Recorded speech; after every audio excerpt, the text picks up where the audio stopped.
Hello my dear students, welcome back to one more class. आज की इस class में मैं आपको कुछ वाइवा जो क्वेश्चंस पूछे जाते हैं उन सभी क्वेश्चंस के बारे में बताऊंगी। और अगर ये वीडियो आपने लास्ट तक देखा, इस वीडियो को अच्छे से मेमोराइज कर लिया जो टॉपिक्स मैं बताऊंगी, तो आपका वाइवा डेफिनेटली बहुत अच्छा जाएगा। इन सभी क्वेश्चंस के अलावा एक्सटर्नल और कोई भी क्वेश्चंस आपसे नहीं पूछेंगे रिलेटेड टू योर टाइट्रेशन। तो इसके पहले भी मैंने जो वीडियोज बनाए हैं उस वीडियोज में मैंने एक्सप्लेन किया है कि किस तरीके से टाइट्रेशन किया जाता है, किस तरीके से एग्जाम में लिखा जाता है। और अब नेक्स्ट आया है हमारा वाइवा। अब वाइवा में एक्सटर्नल जनरली क्या होता है ना कि जैसे ही हम एक्सपेरिमेंट करते हैं उसी एक्सपेरिमेंट पे सबसे ज्यादा क्वेश्चंस होते हैं। तो आज जो मैं आपको ये टाइट्रेशन बताने वाली हूं ये मैं आपको बताऊंगी केमेनोफोर और मोहर सॉल्ट के लिए। ठीक है, आपके सिलेबस में दो जो है टाइट्रेशन दिए गए हैं। एक होता है केमेनोफोर वर्सेस मोहर सॉल्ट और दूसरा जो होता है वो होता है केमेनोफोर वर्सेस यहां पर आ जाएगा ऑक्सैलिक एसिड। तो मैं दोनों के आपको वाइवा क्वेश्चंस यहां पर समझाऊंगी, इसलिए इन सभी टॉपिक्स को अच्छे से आप मेमोराइज कर लीजिए और इसको लिखकर भी देखेंगे तो बहुत ही अच्छी बात होती है। सबसे पहले अगर आपसे पूछा जाता है कि हम ये जो टाइट्रेशन जो कर रहे हैं ये किस टाइप का टाइट्रेशन है ना, मतलब हम कहेंगे कि which type of titration it is. ठीक है, सबसे पहला क्वेश्चन हो सकता है आपके एक्सटर्नल इसका पूछने का सीक्वेंस डिफरेंट हो, बट आप जो है इन्हीं पॉइंट्स को लेकर वो पूछते हैं। टाइट्रेशन क्या होता है? टाइट्रेशन जो हम परफॉर्म करते हैं ये which type of titration acid based titration भी हो सकता है। जो अभी जो हमारे सिलेबस में है वो है हमारा रेडॉक्स टाइट्रेशन। क्लास 11th में जो करते हैं आप वो एसिड बेस्ड टाइट्रेशन है, और 12th में जो हम कर रहे हैं वो कौन सा है? Redox titration. अब अगर ये रेडॉक्स टाइट्रेशन है तो इसमें डेफिनेटली एक ऑक्सीडाइजिंग एजेंट होगा, एक ऑक्सीडाइजिंग एजेंट होता है और दूसरा जो होता है वो रेड्यूसिंग एजेंट होता है। ऑक्सीडाइजिंग एजेंट कौन है इसमें ऑक्सीडाइजिंग एजेंट है हमारा KMnO4। बेटा यही क्वेश्चंस आपसे पूछे जाते हैं। रेड्यूसिंग एजेंट कौन सा है? अगर आपका मोहर सॉल्ट का एक्सपेरिमेंट है तो मोहर सॉल्ट रिड्यूसिंग एजेंट होगा, या फिर ऑक्सैलिक एसिड जो है वो आपका रिड्यूसिंग एजेंट होगा। अब देखो ऑक्सीडाइजिंग एजेंट हम किसको कह रहे हैं? केमेनोफोर को। अब इससे भी रिलेटेड क्वेश्चन आते हैं। सबसे पहले आपसे पूछा जाएगा कि परमैग्नोमेट्री टाइट्रेशन क्या होता है? परमैग्नोमेट्री मतलब क्या होता है कि एक ऐसा टाइट्रेशन जिसमें क्या होता है? केमेनोफोर यूज्ड एज ऑक्सीडाइजिंग एजेंट। जिन टाइट्रेशन में केमेनोफोर एज ऑक्सीडाइजिंग एजेंट यूज होता है उन सबको कहा जाता है परमैग्नोमेट्री टाइट्रेशन। राइट, अब देखते हैं हम कि जैसे हमने कहा कि ऑक्सीडाइजिंग एजेंट क्या होता है? केमेनोफोर होता है। रेड्यूसिंग एजेंट मोहर सॉल्ट होता है। तो चलिए पहले मोहर रेड्यूसिंग एजेंट की बात कर लेते हैं और उसके बाद में हम बात करेंगे ऑक्सीडाइजिंग एजेंट की। अब रेड्यूसिंग एजेंट में क्या पूछा जाता है बेटा? सबसे पहला क्वेश्चन आपसे सबसे पहले ये पूछा जा सकता है कि जो मोहर सॉल्ट जो है, पहले तो इसका फॉर्मूला बताइए। तो मोहर सॉल्ट का फॉर्मूला क्या होता है? मैं यहां लिख देती हूं। फॉर्मूला और केमिकल नेम दोनों लिख लेते हैं। केमिकल अगर नेम हम देखें तो हम कहते हैं इसका केमिकल नेम होता है अमोनियम फेरस सल्फेट। क्या केमिकल नेम होता है? अमोनियम फेरस सल्फेट होता है। इसका फॉर्मूला जो है वो है FeSO4 dot NH4 whole twice SO4 dot 6H2O। ये इसका क्या हो गया है? मोहर सॉल्ट का फॉर्मूला। और यहां पर हम देख लेंगे कि अमोनियम फेरस सल्फेट इसका क्या होता है? Chemical name. अब अगर आप देखो कि इसका हमें मोलार मास भी पता होना चाहिए। ठीक है, मोलार मास ऑफ मोहर सॉल्ट होता है 392। अब हमसे ये पूछा जाता है कि मोहर सॉल्ट जो है, ये जो मोहर सॉल्ट है हमारे पास में, ये कॉम्प्लेक्स सॉल्ट है या फिर डबल सॉल्ट है? तो हम कहते हैं मोहर सॉल्ट जो है ये हमारा डबल सॉल्ट है। तो फिर आपसे पूछा जाता है कि क्या डिफरेंस होता है एक कॉम्प्लेक्स सॉल्ट में और एक डबल सॉल्ट में?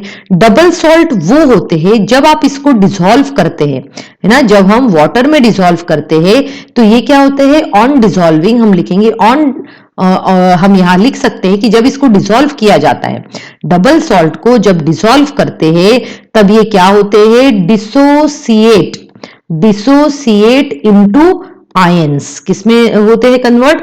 डिसोसिएट इनटू आयंस, आयंस में कन्वर्ट ये हो जाते हैं, जबकि कॉम्प्लेक्स सॉल्ट नहीं होता है। मतलब अगर FeSO4 को अगर आप पानी में डालते हो तो ये Fe3 पॉजिटिव दिखा सकता है, SO4 आयंस दिखा सकता है, अमोनियम आयंस दिखा सकता है, बट ये जो है ये कॉम्प्लेक्स सॉल्ट के साथ में नहीं होता है। ठीक है, तो ये क्वेश्चन आपको मोर सॉल्ट से रिलेटेड पूछा जाता है। और एक और हम, जैसे मैंने बताया कि एक आपको क्या पता होना चाहिए कि ये कैसे एक्ट करता है। It act as a reducing agent, it acts as reducing agent. ठीक है, ये 2-3 पॉइंट्स आप इसको मेमोराइज कर लीजिए। नेक्स्ट हम बात करते हैं केमेनोफोर की। अब केमेनोफोर पे भी क्वेश्चंस पूछे जाते हैं। केमेनोफोर पे क्या क्वेश्चंस हो सकते हैं, देखो अब हम बात कर रहे हैं KMnO4 की। केमेनोफोर में क्या पूछा जा सकता है हमें?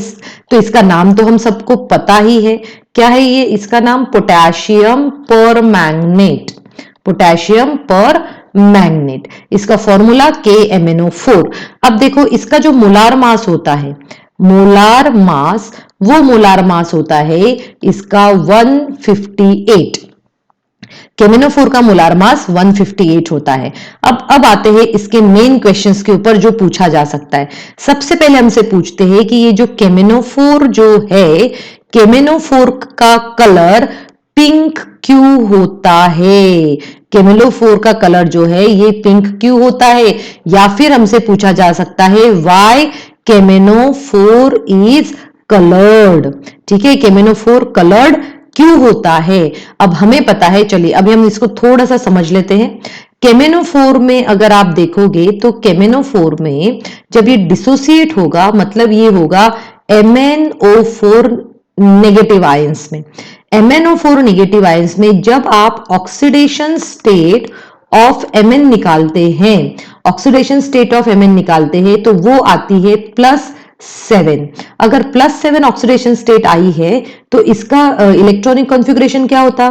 Mn जो है जनरली इसका 25 होता है, मतलब इलेक्ट्रॉनिक कॉन्फ़िगरेशन जो है Mn का वो होगा आपका Ar, मतलब 18 होता है, फिर 4s2 और ये होगा 3d5। ठीक, अब 4s2 और 3d5 है।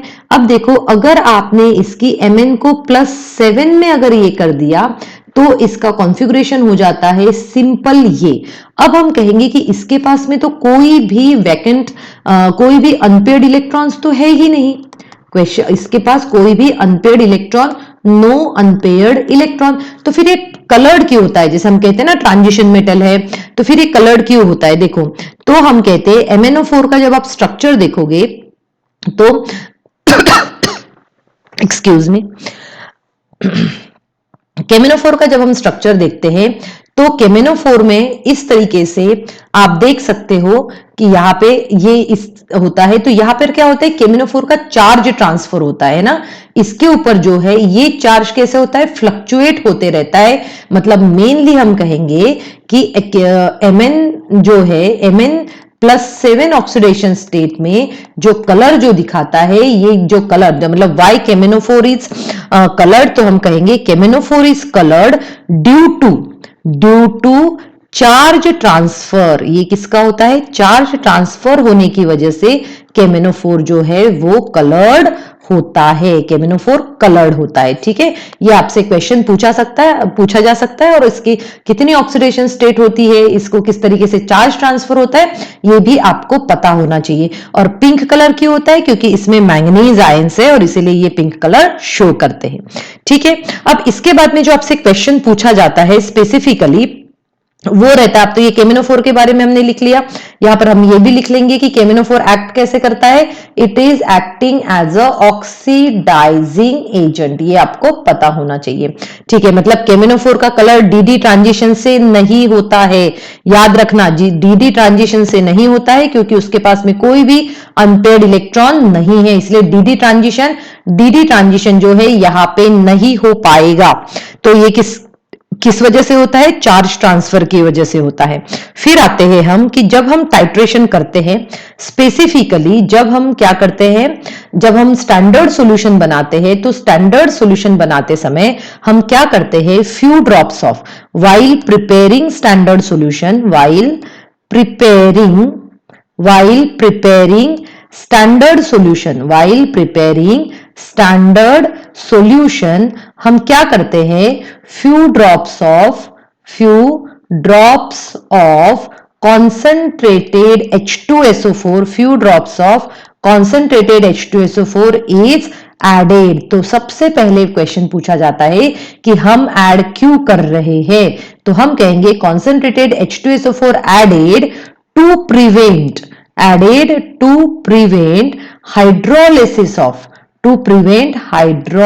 hydrolysis of Mohr's salt, hydrolysis of Mohr's salt। अब अगर कोई हमसे पूछ सकते कि भाई अगर हमने ऐड नहीं किया तो क्या हो जाएगा, तो क्या होता है कि जो फेरस आयंस जो होते हैं, मतलब जो फेरस आयंस कन्वर्ट हो जाते हैं फेरिक आयंस में।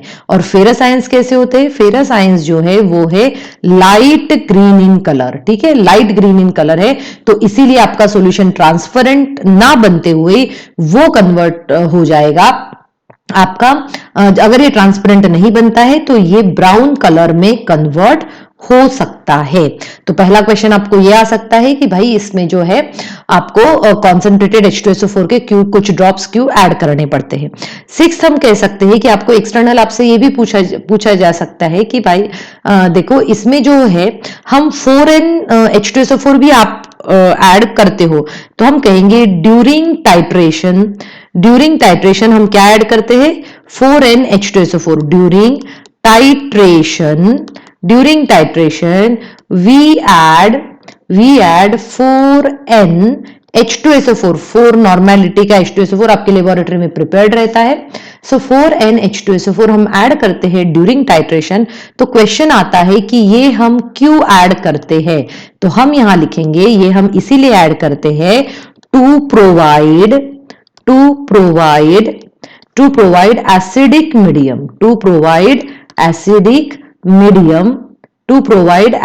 medium, टू केमेनोफोर को एसिडिक मीडियम प्रोवाइड करने के लिए हम क्या ऐड करते हैं, 4N H2SO4। तो क्वेश्चन फिर आता है कि केमेनोफोर को एसिडिक मीडियम क्यों प्रोवाइड करना पड़ता है, तो हम इसके नीचे ही इसका आंसर लिखेंगे।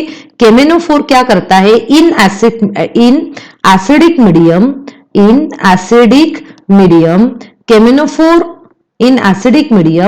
केमेनोफोर releases 5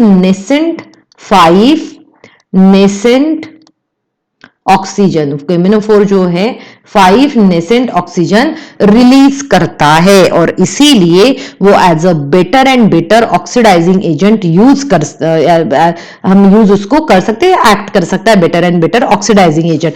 क्योंकि जब अगर आप बेसिक मीडियम की बात करते हैं तो बेसिक मीडियम में जो केमेनोफोर जो है ये बेसिक मीडियम में सिर्फ एक नेसेंट ऑक्सीजन रिलीज करता है और ये न्यूट्रल मीडियम में ये 3 नेसेंट ऑक्सीजन रिलीज करता है, बट इसी मीडियम में सबसे ज्यादा करता है, इसीलिए हम उसको एसिडिक मीडियम प्रोवाइड करते हैं। अब देखो इसके ऊपर ये सब क्वेश्चंस बन सकते हैं।